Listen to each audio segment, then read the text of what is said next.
Graças a Deus, um bom dia com Jesus. Para termos um bom dia, tem que ser um bom dia com Jesus. Sem Jesus, você não tem um bom dia. Você precisa de Jesus para que você tenha um bom dia. E nada melhor de já começar o nosso dia seguindo aquilo que a palavra de Deus nos ensina. Buscai primeiro o reino de Deus e a sua justiça, e as demais coisas vos serão acrescentadas. O problema é que tem pessoas que gostam de buscar as demais coisas, se preocupam com as demais coisas, e aí inverte, ficam atrás de riquezas, ficam atrás das demais coisas e esquece de buscar o principal. Sendo que quando você tem o principal, então essas demais coisas, elas são acrescentadas a nós. E nesta manhã nós vamos continuar a nossa meditação no livro de 1 aos Coríntios. Nós estamos nesta série de Coríntios, desde o capítulo 1.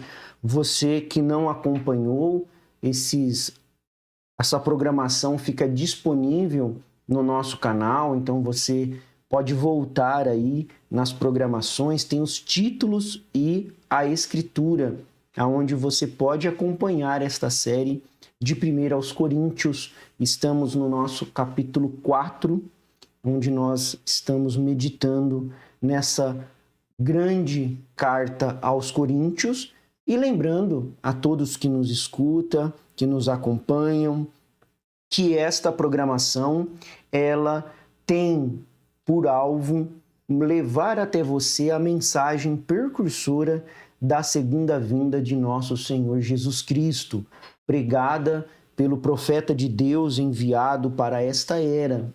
Deus tem profetas nesta era, no qual abriu as Escrituras para nós. Então, tudo que nós meditamos, falamos aqui, é através do olhar da águia, do profeta de Deus para esta era. Se você quiser saber mais informações sobre este profeta, sobre esta mensagem, ou enviar perguntas, aí na nossa descrição estão os nossos contatos. Basta você olhar aí na descrição e entrar em contato conosco para saber mais sobre esta mensagem que nos prepara para o arrebatamento. E nós vamos ler então em 1 aos Coríntios, no seu capítulo 4, a partir do verso 6, o verso 6 e 7, onde nós vamos meditar nesta manhã. E eu, irmãos, apliquei essas coisas por semelhança a mim e a Apolo. Em nós aprendais a não ir além do que está escrito, não vos ensoberbecendo e a favor de um contra o outro. Porque por quem ter diferença? E que tem tu que não tenhas recebido? E se o recebeste, por que te glorias como se não houveras recebido? Amado Pai Celestial, estamos aqui, Senhor, mais uma vez diante da Tua preciosa palavra. Nós não temos nada de nós mesmos, Senhor, como temos dito, mas tudo aquilo que o Senhor tem enviado para nós através do Teu profeta é o que nós temos repetido aqui. Somos verdadeiros repetidores da palavra, Senhor. Tudo aquilo que nós precisamos, o Senhor já deixou para nós. E isso nos traz uma grande alegria. Obrigado, Senhor Jesus Cristo, por tua palavra. Que esta meditação nesta manhã possa ser cura divina, possa ser libertação, possa ser paz de espírito para cada um, Senhor. Como nós temos dito todas as vezes, que cada um possa sair com a porção que precisa. No nome do nosso Senhor Jesus Cristo, nós te pedimos e te agradecemos. Amém. Então, meus irmãos, o apóstolo Paulo, ele vem mostrando para nós agora, desde a nossa última programação, que os ministros de Deus são dispenseiros do ministério de Cristo. Um dispenseiro era uma pessoa que não possuía nada. Ele apenas cuidava da riqueza do seu senhor. Isso é um dispenseiro. É uma pessoa que cuida da riqueza do seu senhor. Ele mesmo não é dono daquela riqueza, mas ele administra a riqueza que foi colocada em suas mãos pelo seu senhor. E nós vimos também aquela parábola do Senhor Jesus Cristo contando sobre o servo justo e o servo injusto. E outras parábolas onde o Senhor Jesus Cristo deixa isso bem claro. Aquilo que Deus coloca em nossas mãos são bênçãos temporárias para que nós possamos administrar aqui nessa terra. Falando do lado ministerial, Deus coloca as riquezas. Qual que é a maior riqueza que Deus tem nessa terra? São os seus filhos. Você sabia disso? Os filhos de Deus são a maior riqueza que Deus tem nesta terra. E os seus eleitos, os seus predestinados. Se você quiser saber mais sobre predestinação, eleição, então você tem a oportunidade de acompanhar esta programação e conhecer mais sobre predestinação, eleição, vida eterna e assim por diante. Mas dentro dessa linha, o que Deus tem de mais importante nessa terra são os seus filhos eleitos. Aqueles que ele predestinou desde antes da fundação do mundo. Essa é a maior riqueza de Cristo na terra. É a sua noiva predestinada que ele está preparando ao longo das eras, das 7 eras da igreja, para estar com ele no seu palácio, na sua cidade celestial. Para isso, durante este período de 7 eras, desse período terreno que nós estamos vivendo, Deus coloca dispenseiros, coloca homens, e aí é homens mesmo, para levar a sua palavra para a sua noiva, para o seu eleito, para tirar o povo do engano religioso, das denominações, das falsidades, das distorções da palavra. E esses ministros, então, eles são esses dispenseiros que vão cuidar daquilo que Deus colocou em suas mãos. Então, eles não são donos do rebanho. Cuidar do rebanho de Deus não significa ser dono do rebanho de Deus. Cuidar da riqueza que Deus colocou em nossas mãos não significa que nós somos donos desta riqueza. Porque nós teremos que prestar contas para Deus daquilo que Ele colocou nas nossas mãos. Tanto na parte espiritual, que são aquelas almas, e pregar a verdade para aquelas almas, quanto também da parte material. É isso mesmo. O pastor também vai responder pela parte material, por tudo aquilo que Deus colocou nas mãos dele. Como que ele investiu aqueles valores que Deus colocou na mão dele? Como que ele pensou na igreja? Ele pensou no bem do povo? Ou ele foi egoísta, pensou em si mesmo, só em enriquecimento próprio, enquanto a igreja está caindo aos pedaços, enquanto as pessoas não têm um banheiro para ir, enquanto as pessoas não têm um lugar. Mas isso é importante até debaixo da ponte. Deus não está olhando isso. Deus, irmãos, ele vai cobrar tudo aquilo que ele te deu. Deus não vai cobrar aquilo que ele não te deu. Se ele não te deu condições de você ter uma igreja, você faz o culto numa choupana, não tem problema nenhum. Faz o culto no céu aberto com os irmãos, você vai ser tão abençoado quanto um que tem uma catedral. Porque Deus só vai cobrar aquilo que ele deu para você. Porém, se ele te deu condições de você fazer o melhor para os seus filhos e você não faz, você vai responder por Deus. Então, Deus vai cobrar dos ministros, dos dispenseiros de cada era, tanto a parte espiritual, que é ser fiel à palavra, ser fiel ao mensageiro, ser fiel à mensagem do dia, quanto também a parte material. Tudo aquilo que Deus permitiu através das suas ovelhas, através dos seus dízimos, das suas ofertas, as ofertas alçadas, tudo aquilo, como que você está utilizando isso para o bem do evangelho, para o bem do povo de Deus, para levar a mensagem, para levar a palavra.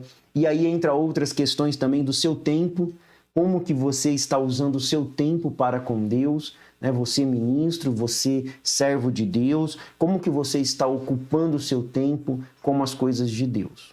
Então é muito sério. E Paulo vem comparando isso, falando isso aqui no capítulo 4, dos dispenseiros, que eles vão cuidar das riquezas de Deus, e a maior riqueza de Deus é o seu povo.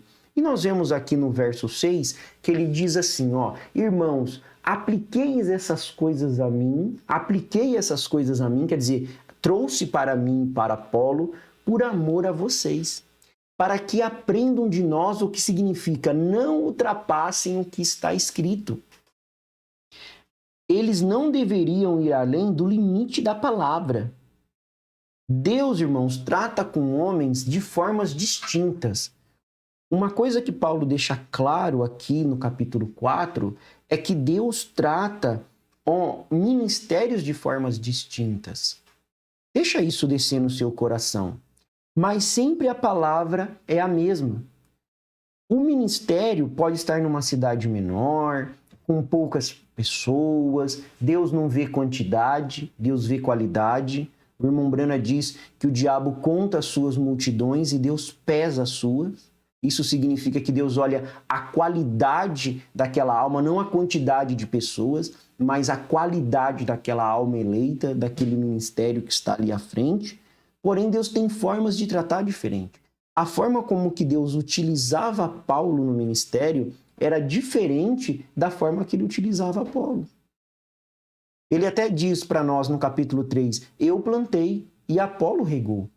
O ministério de plantar era tinha uma unção, tinha uma direção, tinha um propósito naquela vida, naquele ministério que Deus colocou. O ministério de Apolo, Paulo diz no verso 6 de 1 Coríntios 3, era o ministério de regar, de pegar aquilo que já estava estabelecido e manter aquilo com a fidelidade do qual foi estabelecido. Isso é bíblico. E tem pessoas que causam confusões e falam que é coisa de homem, que é homem seguido homem, e não tem nada a ver. É a própria palavra de Deus. Deus utiliza ministérios com propósitos específicos. Não que um ministério é maior que o outro, mas ele utiliza para um propósito. E às vezes esse propósito é maior. Há ministérios que nascem outros ministérios. E daqueles ministérios vão nascer igrejas, vão nascer comunidades, vão nascer pontos de pregações. Mas Deus sempre grava isso no seu coração. Nenhum desses homens ultrapassa o limite da palavra. Deus tem ministérios distintos, mas a palavra é a mesma. A mensagem é a mesma. Por isso que Paulo, aqui nesse versículo 6 e 7, ele está combatendo a arrogância dos coríntios, no qual eles separavam. Eles começavam a comparar. Paulo chega a dizer até de ensoberbecer. Ensoberbecer significa ser superior. E se vangloriar, sabe o que significa se vangloriar? Se vangloriar é falar dos seus próprios méritos, das suas conquistas. Eu isso, eu aquilo, eu faço, eu aconteço, eu. Isso é diferente de testemunhar. É diferente de contar uma experiência espiritual.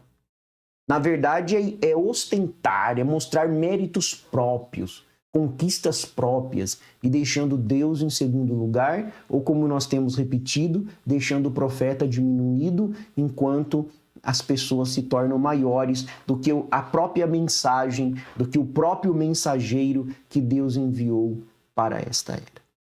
E Paulo vem combatendo isso, essa vanglória dos coríntios, e essa vanglória vinha de comparar ministérios.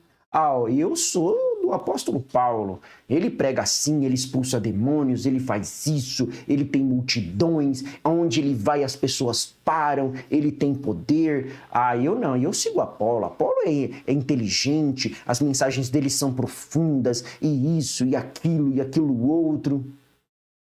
Comparando ministérios, como se Deus estivesse se preocupando com os homens. Não, é a mesma palavra. Deus se preocupa com os homens, quando eu digo, com quem é maior, com quem é menor.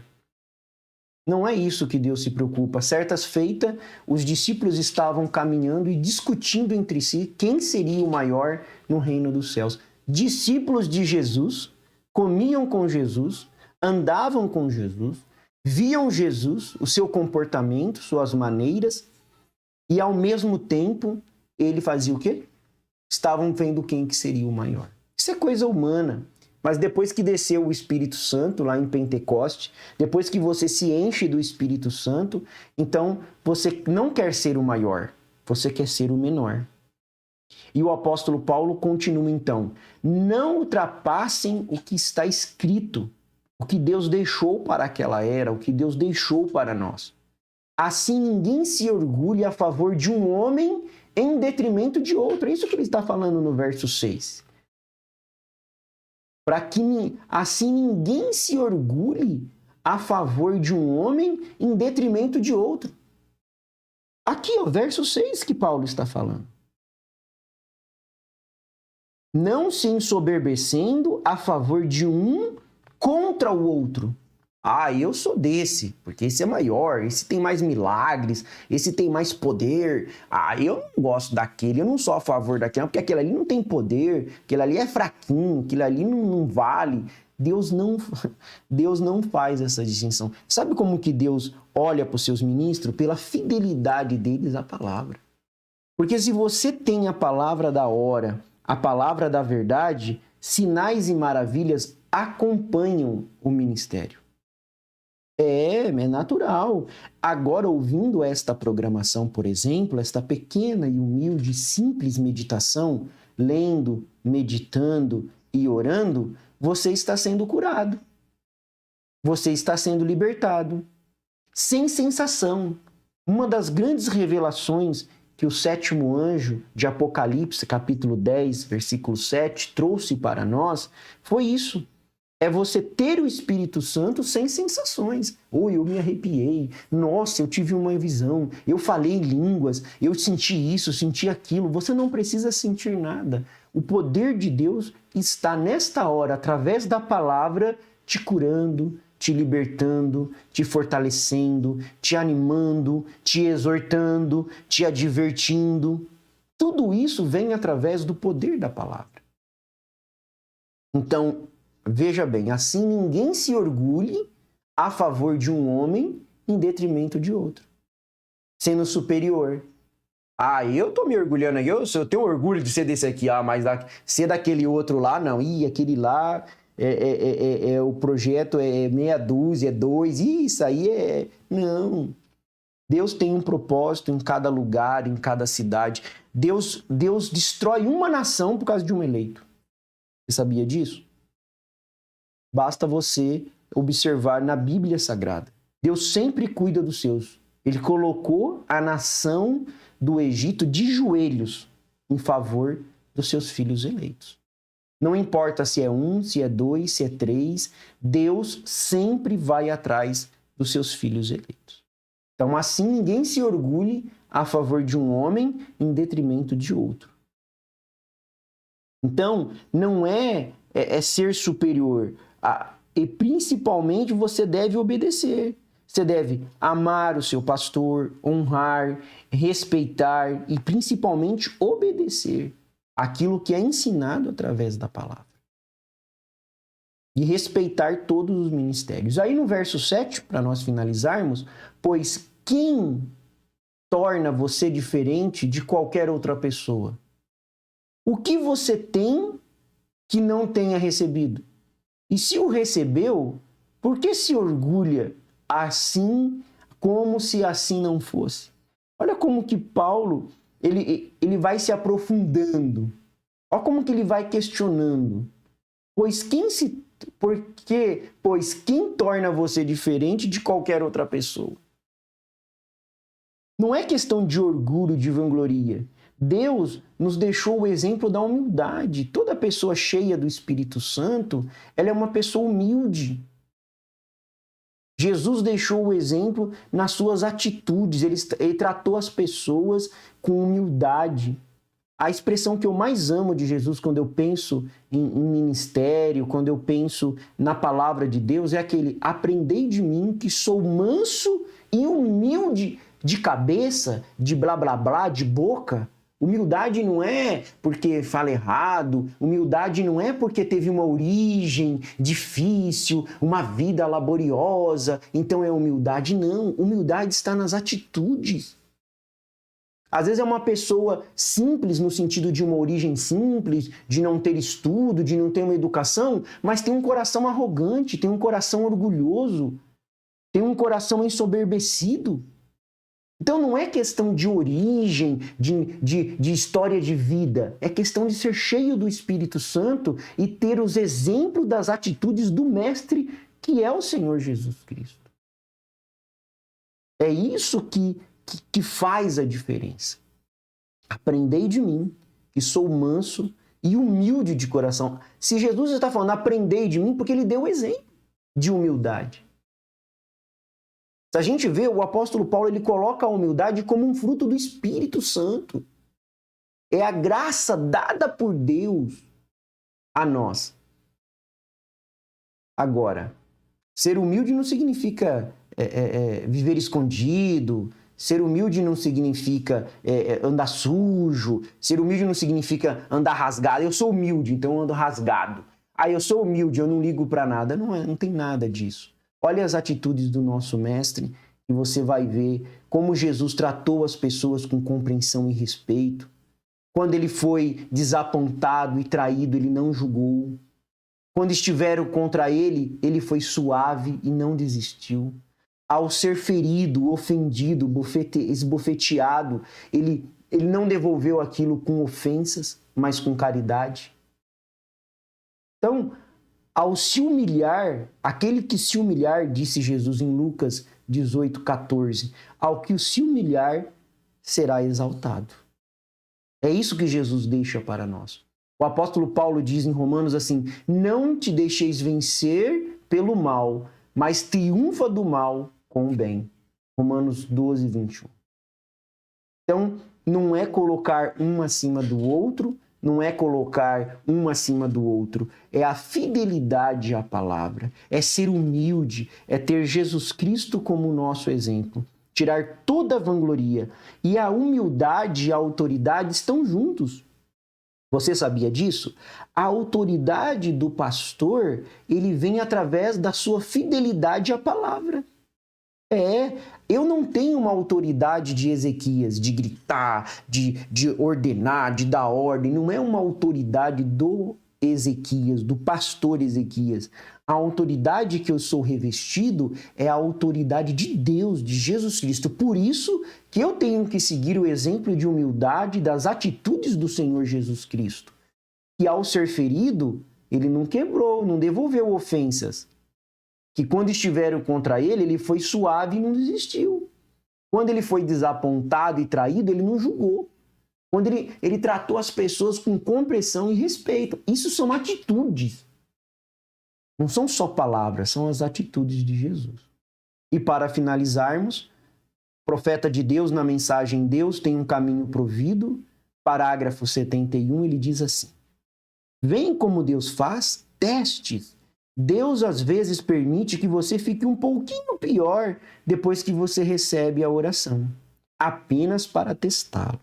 Os testes e provas da fé, porém aquele que perseverar, aí está, seguro e firme, tome a Deus na sua palavra, creia em cada palavra dele, Não importa o que outra pessoa diga ou faça, comparando. Não, eu não estou aqui para comparar homens, não. Eu estou aqui para ser fiel à mensagem que Deus enviou. O meu pastor é fiel à mensagem que Deus enviou, sem distorção, sem ismo, sem divisões, sem usar o púlpito para atacar as pessoas, nada disso. Ah, é isso aí que eu quero. Olha só, creia nela de qualquer modo. Não importa como se pareça uma circunstância, creia em Deus mesmo assim. Não importa se as pessoas não compreendem, não importa se as pessoas às vezes não respeitam, não é isso que nós estamos falando. Nós estamos falando é de você, nós estamos falando é de Deus em relação a você. Amado Pai Celestial, muito obrigado, Senhor, por este momento de meditação, onde nós temos aprendido sobre a Tua humildade e a Tua autoridade. O Senhor foi um homem tão humilde, mas o Senhor tinha autoridade. Quando os demônios se aproximavam, o Senhor só dizia, sai dele. Ó Deus, que autoridade! Autoridade não significa gritos, autoridade não significa berros, autoridade não significa imposição, passar por cima, autoridade não significa desrespeito. A autoridade vem do alto, revestida do teu poder, e através do teu exemplo, Senhor, que o Senhor foi tão humilde para nós. Ser humilde não é viver escondido, Senhor. Ser humilde é ser útil para a tua obra, fazendo tudo, Senhor, e colocando tudo aquilo que o Senhor fez para nós. Pai Celestial, que o Senhor possa ajudar a cada um que ouviu esta programação, o que vai ouvir, que possa ser abençoado, que possa ser curado, e receber tudo aquilo que precisa e que necessita. E principalmente, Senhor, unja com um espírito de humildade e paz. É o que eu te peço e te agradeço, no nome precioso do Senhor Jesus Cristo. Amém, Senhor Jesus. Amém. Que o Senhor Jesus os abençoe, vos guarde e vos proteja neste dia e leve isto no seu coração. Humildade e autoridade vem através do exemplo da vida do Senhor Jesus Cristo e não um maior que o outro. Que Deus vos abençoe e até a próxima programação, se Deus assim nos permitir.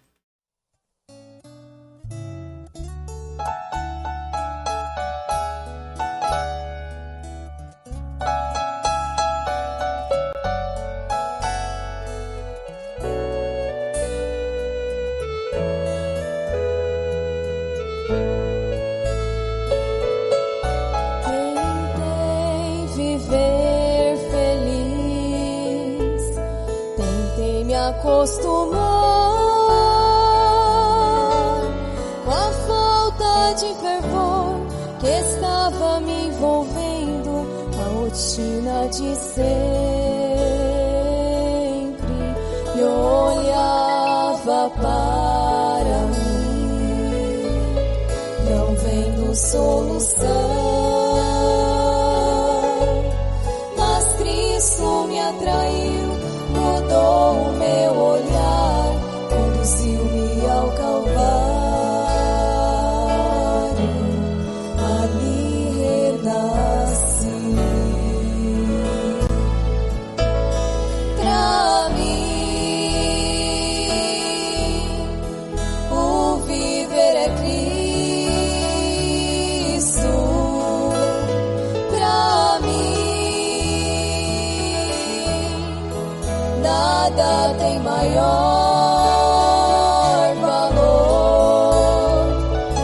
Cristo, nesse nome eu confio, nele renasci. Em Cristo não sou eu mesmo, mas sou